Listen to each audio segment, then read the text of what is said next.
है कि जिसने तुम्हारी आंखों को ऊपर उठा दिया। उन्होंने फरमाया सहाबा ने कि हमने चांद निकला तो चांद की तरफ नजर गई हमारी।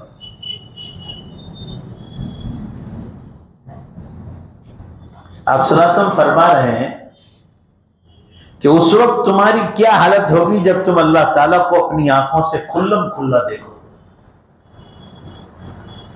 ध्यान से सुनिए क्या फरमा रहे हैं। एक फितरी चीज है क्योंकि वो मस्जिद नबवी सल्लल्लाहु अलैहि वसल्लम कच्ची थी, झोपड़ी थी। हमारी इमारतें पुख्ता और पक्की है और चारों तरफ से बंद, लिहाजा चांद नजर नहीं आएगा। यहाँ यूं समझो जैसे खुले आसमान में बैठे हैं, झोपड़ी से हर चीज बाहर छलकती। वो लकड़ियां होती थी या खजूर की छाल, छप्पर जो है ऊपर का खजूर की छाल का। अब जाहिर 14वीं रात के चांद होगा तो उसकी रोशनी खूब फैले। आप देहातों में रहने वाले, गांव के रहने वाले लोगों से पूछो जो बाइक चलाते हैं, स्कूटर चलाते हैं या साइकिल चलाते हैं, अगर आपकी गाड़ी की लाइट बंद हो जाए और आप देहातों में जंगल से गुजर रहे हैं और 14वीं रात का चांद निकला हो, मैंने खुद ने तजर्बा किया है बचपन से, और देहात में गांव में रहने वालों को पूछो कि बिल्कुल आपकी गाड़ी की लाइट चली गई मगर रात 14वीं रात की चांद है। अल्लाह की कसम 14वीं रात की चांदनी जो है आपको मंजिल पे पहुंचा, अल्लाह ने इतनी रोशनी रखी। तो वो मस्जिद कच्ची थी, 14वीं रात का चांद निकला तो सहाबा ने देखा। तो आप सल्लल्लाहु अलैहि वसल्लम ने पूछा कि आप क्या चीज देख रहे हो जिसने तुम्हारी निगाहों को ऊपर उठा दिया। फरमाया अल्लाह के रसूल 14वीं रात का चांद देखा कि वो कच्ची थी मस्जिद, तो नजर जाना, कान तो सुन रहे थे मगर नजर गई उसकी रोशनी की तरफ। तो आप सल्लल्लाहु अलैहि वसल्लम ने फरमाया कि तुम चांद देखकर इतना खुश हो रहे हो, अल्लाह की एक नेमत है दुनिया में, तो उस वक्त तुम्हारी हालत क्या होगी जब तुम अपनी आंखों से जन्नत में अल्लाह का दीदार करो। और ये सिर्फ ईमान वालों को ही नसीब होगा, हर एक को नसीब नहीं होगा। जिनके पास ईमान दुनिया में नहीं था, कुरान पाक में है, उनकी आंखों और अल्लाह की मुबारक जात के बीच में पर्दा होगा जिसकी वजह से वो अल्लाह का दीदार नहीं कर सकते। कुरान और हदीस से साबित है कि मुसलमान आखिरत में अल्लाह का दीदार करेंगे, लेकिन अल्लाह ताला के दीदार किस तरह होगा, उसकी हालत, उसकी कैफियत कोई बयान नहीं कर सकता है कि अल्लाह की जात कैसी। बस ईमान है और इसी का नाम यकीन है कि जैसे अल्लाह ताला की जात है, जैसा उन्होंने बयान फरमाया, हमारा ईमान। अल्लाह ताला की कोई मिसाल और एग्जाम्पल नहीं दे सकता। अगर एग्जाम्पल दे दे तो आदमी दुनिया ही में कह दे कि अल्लाह ताला तो इस जैसे हैं। भाई जोर से बोलो ना, बात समझ में आई। आदमी कहेगा कि अल्लाह ताला तो इस जैसे है। अल्लाह ताला की जात को कोई मिसाल और एग्जाम्पल और दाखिले से समझा ही नहीं सकता। कुरान पाक में है लैसा कमिस्लिही शै, अल्लाह के मानिंद दुनिया में कोई चीज नहीं।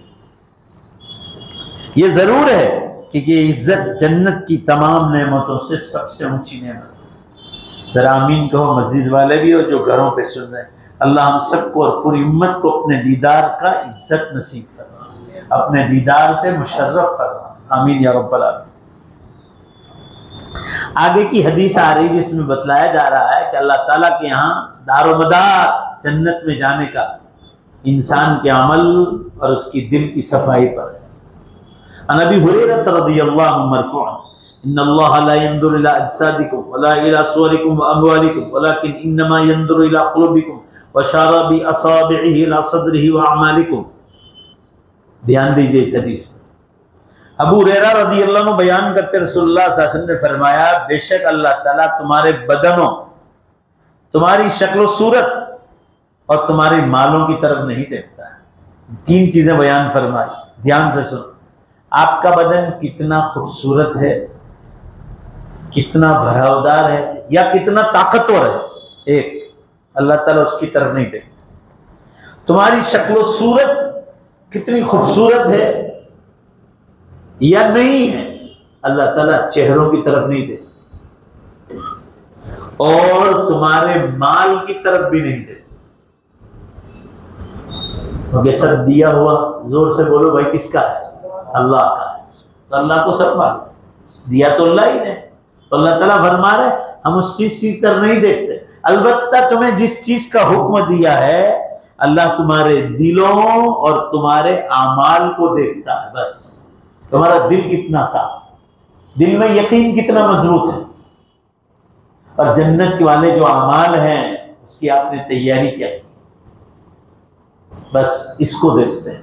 मालूम हुआ अल्लाह के यहाँ खूबसूरत इंसान भी कबूल नहीं, खूबसूरत बदन भी कबूल नहीं, ताकतवर बदन भी कबूल नहीं, और इसी तरह बेशुमार पैसा और दौलत भी कबूल नहीं। दिया हुआ अल्लाह ही का है, आपको मिला है, नेमत है बंदों के लिए। मगर फरमाए ये चीज पर जन्नत का फैसला नहीं होगा। जन्नत का फैसला तुम्हारे दिल की सच्चाई होगी, सफाई होगी, और तुम्हारे नेक अमाल। इस हदीस से इखलास और नीयत के सही होने की अहमियत वाज़ेह होती है कि हर अमल में नीयत साफ हो। इसलिए हर नेक अमल में उसका एहतिमाम ज़रूरी है, और दिल को हर उस चीज़ से साफ रखना चाहिए जिससे वो अमल बर्बाद हो जाता है। जैसे देखो, दिल की सफाई के लिए फरमा रहे, दिखलावा करना कोई भी नेक अमल में किसी और को राज़ी करने के लिए कर, एक, और नमूद नुमाइश वही दूसरों को दिखलाने के लिए कर। अल्लाह के साथ बंदों को राजी करना, यह भी दिखलावा। या दुनिया की लालच या दुनिया के घटिया किस्म के फायदे, ये चीजों से आमाल बर्बाद हो जाते। यानी दुनियावी मकसद के लिए आपने कोई नेक अमल किया, कभी वो अमल बेकार हो जाए। दुनिया का कोई फायदा उठाने के लिए किया, किसी इंसान को खूबसूरत और किसी को बदसूरत करार देना हमारा तबई फैसला है, जिसकी अल्लाह ताला के यहाँ कोई वक़्त नहीं। यानी इंसान जो कहता है इस चीज़ों की अल्लाह के यहाँ कोई इज्जत नहीं। अल्लाह ताला ने जो चीज़ भी पैदा की है वो खूबसूरत है। रहा ये मसला कि अल्लाह ताला के यहाँ किसका मकाम ऊंचा है, मर्तबा ऊंचा है, बेशक बोलो वो इंसान की ईमान, दिल की सफाई, बेशक बोलो जोर से, और आमाल पर। ये है अल्लाह। हज़रत बिलाल हबशी रज़ी अल्लाह अन्हु का रंग बहुत काला था। 1,25,000 सहाबा किराम हैं,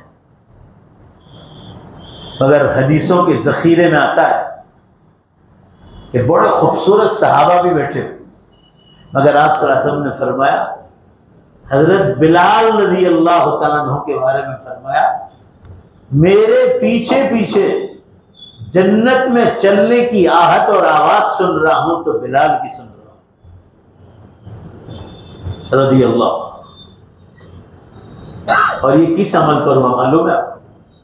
ये मकाम आप सल्लल्लाहु अलैहि वसल्लम को तहज्जुद में वुज़ू का पानी देते थे। अल्लाह के दीन की खातिर तो बहुत तकलीफ उठाई, और बड़ी बड़ी किताबें उलमा ने हजरत बिलाल की सीरत पर लिखी रज़ी अल्लाह ताला। मगर नेक आमाल में आप देखो, तहज्जुद के वक्त पानी देना ये कोई छोटा मोटा अमल है, बहुत बड़ा अमल है। तो उनके खुद के अमाल कैसे हों? आप सल्लल्लाहु अलैहि वसल्लम के लिए कुर्बानी, जिंदगी भर तहज्जुद के वक्त पानी तैयार कर। आगे फरमा रहे,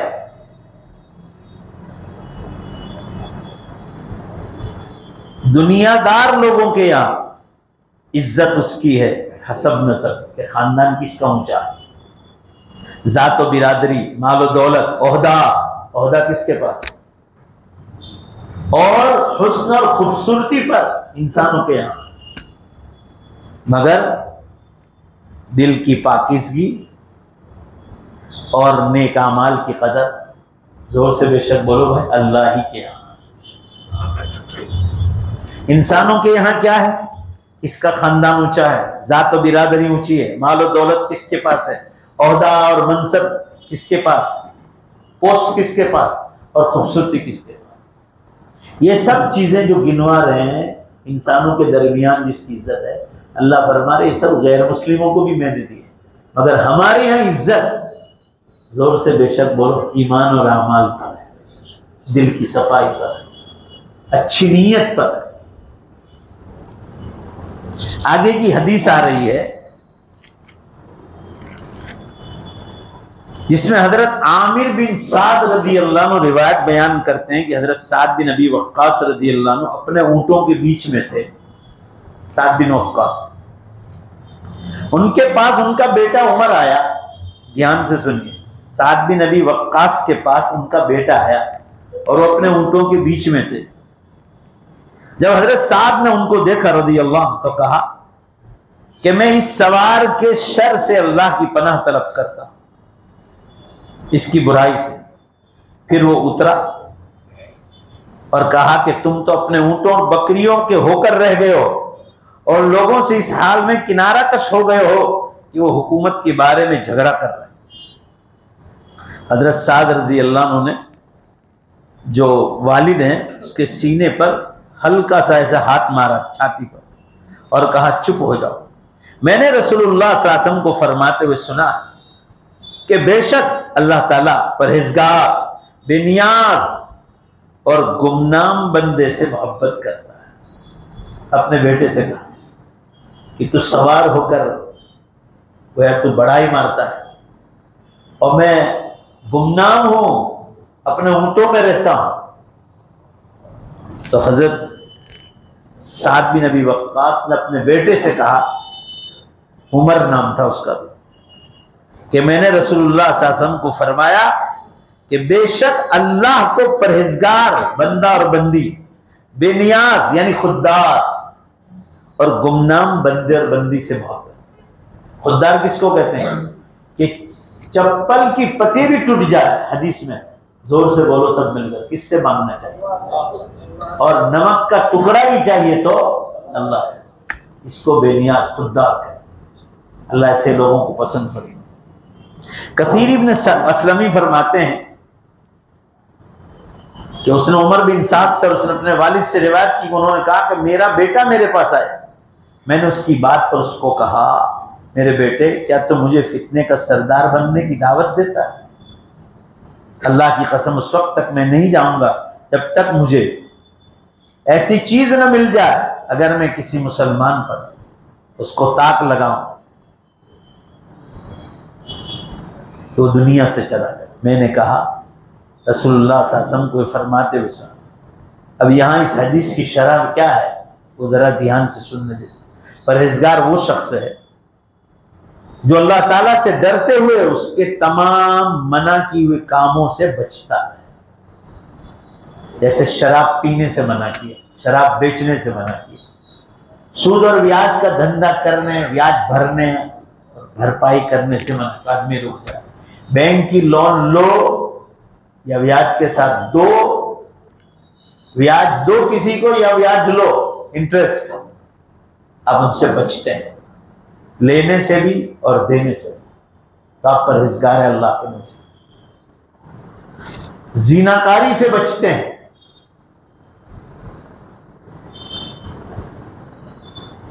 गीबत से बचते हैं, किसी पर तोहमत लगाने से बचते हैं, बातमी देने से बचते हैं। आजकल मुसलमानों ने बीमारी को, पुलिस को बातमियां देना। भाई आपकी नीयत सही नहीं पुलिस या गवर्नमेंट को बातमी देने। आपको क्या करना चाहिए कि पहले आप अल्लाह वालों से कहो कि ये आदमी में ये बुराई है, आप उसकी इस्लाह करो। ये काम है, इस पर सवाब मिलेगा। अगर बातमी पुलिस को देने से आपका मकसद क्या है कि ये लोग जुगार खेलते हैं, आपका उससे हसद है, ये लोग पकड़े जाएं, ये लोग सब जेल में चले जाएं, पुलिस उसको मारे, ये नीयत होती, ये नीयत की खराबी। आप अल्लाह वालों से कहो, उलमा से कहो, दावत के जिम्मेदारों से कहो मस्जिद के मुतवल्लियों से कहो, इमामों से कहो, उनके माँ बाप और उनके घर के जिम्मेदारों से कहो कि वो उनकी इस्लाह करें। ये सवाब का काम। और पुलिस में बातमी देकर किसी को परेशान करना, ये गुनाह का काम। भाई जोर से बोलो, ये क्या है? गुनाह का काम। तो परहेजगार वो आदमी है जो अल्लाह ताला की मना की हुई चीजों से बचे और अल्लाह ताला के वाजिबात, जो फर्ज और वाजिब, उसको अदा करे। नीज बेनियाज वो शख्स है जिसका दिल मालदार, वो गरीब और मोहताज होने के बावजूद हर उस चीज से बेनियाज हो जो लोगों के पास, ये मैंने अभी आपको बताया, कुछ भी ना हो मगर मांगेगा किससे? अल्लाह से मांगे। हदीस में आया है, चप्पल की पट्टी भी टूट जाए तो अल्लाह से मांगे, नमक का टुकड़ा भी चाहिए तो अल्लाह से मांगे। और उसे लोगों की चीजों में कोई लालच ना हो, अल्लाह ही से वाबस्ता। गुमनाम वगैरह मारूफ ऐसा शख्स जो खुफिया तौर पर इबादात सरअंजाम दे और रियाकारी और शोहरत के मकाम। गुमनाम किसको कहते हैं? फरमाया ऐसा शख्स जो चुपचाप इबादत करता है, लोगों से बतलाएगा और दिखलावा और शोहरत के मकाम से बचे, जिसकी वजह से लोगों को उसके हाल का इल्म न हो, जिसकी वजह से, यानी कोई भी नेक काम में लोगों की शोहरत नहीं चाहता कि लोग मेरी तारीफ करें, वो सोचता है मेरा अल्लाह मेरी तारीफ करे। ये अहादीस से पता चलता है कि अल्लाह ताला के यहाँ जिस चीज़ की कदर है वो है ईमान और वो है अमाल। गुमनामी चीज़ अल्लाह ताला को बहुत पसंद है। आप खुद अगर शोहरत चाहते हैं कि मेरी शोहरत हो, लोग मुझे जाने, ये अल्लाह को बिल्कुल पसंद, बिल्कुल पसंद। अल्लाह ताला आपको शोहरत दे दे तो वो अल्लाह की तरफ से नेमत।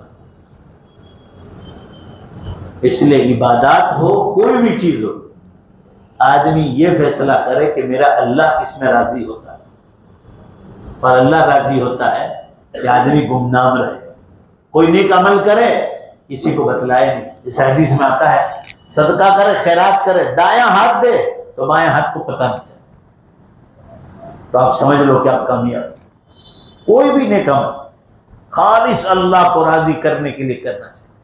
अगर उस अमल में बंदों की रजामंदी, बंदों की खुशनुदी आ गई तो अल्लाह ताला उस नेकी को ख़त्म और बर्बाद कर देते। ये याद रखने की चीज़ है। और अगर ये चीज़ लाख नमाजें पढ़ो, रोज़े रखो, लोगों को खुश करने के लिए किया है।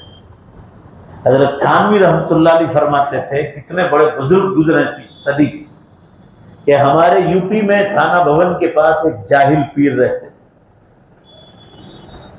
जाहिल पीरी मुरीदियां बहुत करते हैं।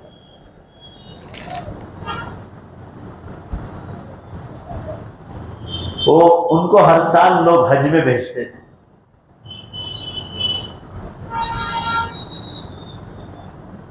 वो जब हज में से आते या जाते, मजमा भरा रहता था। जाहिल पीरों के यहाँ बहुत मजमा होता था। अभी देखो व्हाट्सएप पे किसी ने भेजा, जो कोई जाहिल पीर आए, जिसको अपने मरहूमीन की मगफिरत करवानी हो, यहाँ आके पैसे जमा करना जाए। मैंने 500 रुपये दिए, कहा भाई 500 रुपये ना हो तो भी, कम हो तो भी चलेंगे। ये मगफिरत की मजलिस है, मरहूमीन की मगफिरत करवा लो। मगफिरत का काम तो जोर से बेशक बोलो अल्लाह क्या है। ये जाहिल पीरी मुरीदी करने वाले लोग, ये उम्मत। कुरान पाक में है, साबिक़ू इला मग़फ़िरतिन मिन रब्बिकुम व जन्नह, दौड़ लगाओ उस मग़फ़िरत की तरफ कि अल्लाह तुम्हारे सारे गुनाहों को माफ करे, और उस जन्नत की तरफ जिसके नीचे से नहरें जारी। तो ये कब मिलेगा? जब आदमी अल्लाह को राजी करे। अब तो इंसान खुदा की जगह पर बैठ कर लोगों से मग़फ़िरत कर पैसे मांगे। अल्लाह ताला फरमाने, मैं तो मग़फ़िरत करने पर आऊंगा तो ऐसे ही माफ कर दूंगा। अब बेचारे जाहिल लोग हमें समझते हैं को अल्लाह वाला है, दाढ़ी है, टोपी अमामा बांधा है। हर दाढ़ी, टोपी और अमामे वाला अल्लाह वाला नहीं हो सकता है। उसमें जाहिल बैठा हुआ होता है, उम्मत को गुमराह करने वाला होता है, उल्लू बनाने वाले लोग होते हैं।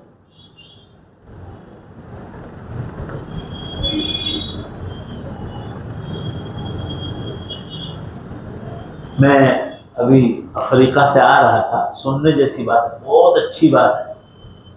देखो, लोग जानते हैं कि सच क्या है झूठ क्या है। मेरे पड़ोस की सीट पर एक शिया बैठा, शिया राफजी, इसे यहाँ है। सलाम दुआ हुई, मेरी दाढ़ी टोपी देखकर पूछा, अरबी में बातचीत कर रहा था। वो असल बैरूत लिबनान का रहने वाला।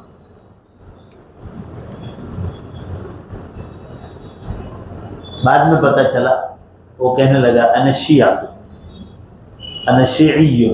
मैंने कहा अन सुन्नियो, अन मिन अहले सुन्ना, मैं सुन्नती, मैं अहले सुन्नत वल जमात। उसने क्या कहा मालूम है?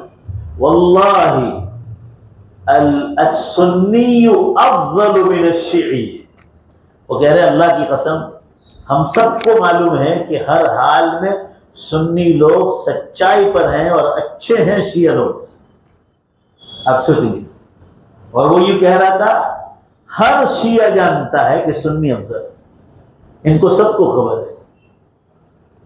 आप सोच लीजिए, उसने कबूल किया कि आप लोग अफजल हैं। उनको खुद को मालूम है कि भाई हम हक पर नहीं, मगर जाहिल पीर अकाबिरीन इनके, समझे, जिनके हाथ पर बैठ की जाहिल किस्म के, समझा, पीरी मुरीदी जिसको कहा जाता है, वो छुपती नहीं कि हमारे फुला बुजुर्ग है, वो कहे वो आखिरी है, वो चाहे जहन्नम में ले जाए, मगर बात उसकी माने, कुरान हदीस की बात नहीं माने, अल्लाह और नबी की बात नहीं माने। तो ये हदीस बतला रही है कि खुद का उस्ताद भी हो ना, उनको भी राजी करने के लिए कोई नेक अमल नहीं करना। अपना पीर हो, जो सच्चे पीर लोग हैं, अल्लाह से डरने वाले, जैसे हजरत हाजी इमदादुल्लाह साहब मुहाजिर मक्की रहमतुल्लाह, हजरत थानवी रहमतुल्लाह, हजरत गंगोही रहमतुल्लाह, ये सब सच्चे पीर लोग कुरान और हदीस को सामने रखते हैं। ये हदीस बतला रही कि अपने उस्ताद को भी राजी करने के लिए कोई नेक काम ना करो, अपने पीर को भी खुश करने के लिए कोई काम ना करो, बीवी शौहर को खुश करने, शौहर बीवी को खुश करने के लिए कोई नेक काम ना करो, उस्ताद शागिर्द को खुश करने, शागिर्द उस्ताद को खुश करने के लिए, कोई बड़ा छोटे को खुश करने, छोटा बड़े को खुश करने के लिए, औलाद माँ बाप को खुश करने, माँ बाप औलाद को खुश करने के लिए कोई नेक अमल ना करे। अल्लाह फरमा रहे हैं राजी करना है, जरा जोर से बोलो सब मिलकर, तो किसको राजी करना है? सिर्फ अल्लाह पर। वो नेक काम करो मगर अल्लाह को राजी करने की, मेरा अल्लाह मुझसे राजी हो जाए। चिड़िया को खाना खिलाओ, दाना दो, बिल्ली को दूध पिलाओ, बिल्ली को गोश्त खिलाओ, कुत्ते को खिलाओ, कुत्ता पालना हराम, तो कुत्ते को खाना खिलाना जाए नेक काम। ये मिसाल दे रहा हूं, अभी लोगों को दिखलाने के लिए चुपचाप करो, किसी को पता न चले कि भाई मैं नेक अमल कर रहा हूं। यह अहादीस बतला रही है कि दिल की सफाई रखो, कोई भी नेक काम, फिर अल्लाह की मदद आए। आज जो है सफर से आने के बाद पहला दिन है, तो मैंने बहुत मुख्तसर बयान किया। इंशाअल्लाह अब आज मजबा भी कम है क्योंकि लोगों की खबर है मैं सफ़र में हूँ। मैं आ चुका हूँ अल्हम्दुलिल्लाह। वाइंदा पीर से बाकायदा हर पीर को मजलिस शुरू होगी मालूम, और आइंदा पीर से आप दोस्तों को भी खबर कर दें, और घर में जो लोग सुनते हैं हिंदुस्तान में, गुजरात में, सूरत में, बाहर, उन्हें भी खबर कर दें। अल्लाह ताला हम सबको इन नेक मजलिसों की कदरदानी की तौफीक अता फरमाए।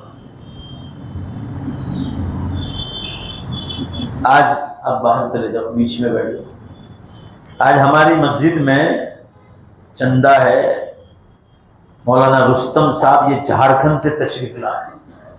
मैं मौलाना के यहाँ जाता हूँ झारखंड, ये बिहार से अलग हुआ है और ये भी बहुत गरीब इलाका है। यहाँ मदरसा है, मदरसा तजवीदुल कुरानिल करीम,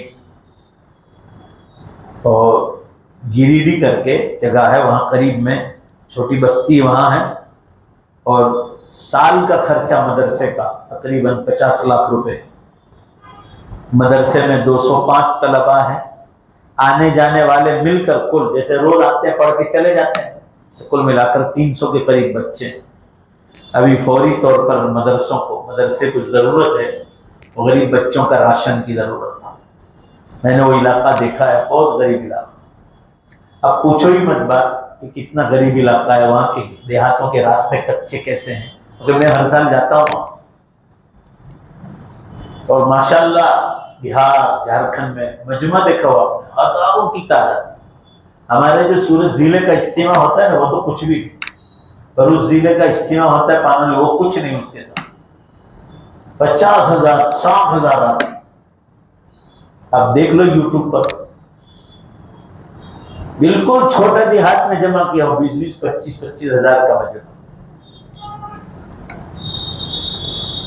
और हम लोगों को अल्लाह ने इतने सारे उलमा दिए, अगर लोगों को दीन की कदर नहीं, इस गरीब इलाके में जो लोग झोपड़ियों में रहते हैं, वहाँ से मदरसे के लिए गुजरात में चंदे के लिए आते हैं। अल्लाह ताला हमको नेकी कमाने का मौका दे रहे हैं। तो अभी राशन की ज़रूरत है। अभी जो हालात चल रहे इजराइल और जो फ़लस्तीन के, तो अहले फ़लस्तीन के लिए आप सदका भी कर सकते हैं। सबसे बड़ा कहता हूँ, लोग जिनका पेशा धंधा है फ़कीरी, उनको मत दो, उससे बेहतर है आप इन मदरसों में दो।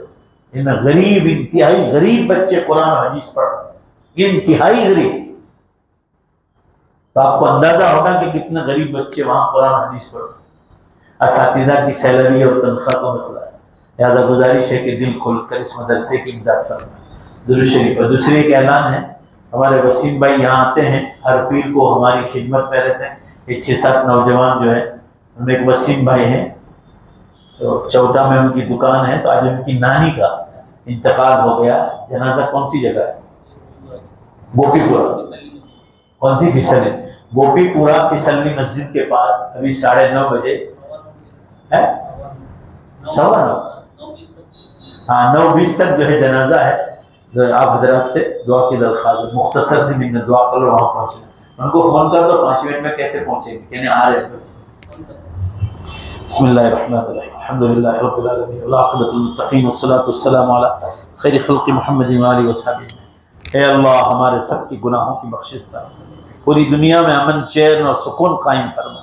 अहले ईमान पर जो हालात आए हैं अल्लाह दुनिया में, आपको सब खबर है। अल्लाह अहले ईमान की गैब से मदद नाजिल फरमा, आसमानी ज़मीनी चारों तरफ से इनकी मदद नाजिल फरमा। जो शहीद हो गए अल्लाह इन पर रहम फरमा। अल्लाह जो ज़ख्मी है उनको पूरी तरह शिफा अता फरमा। अहले जुल्म को ख़त्म फरमा, अहले जुल्म को ख़त्म फरमा।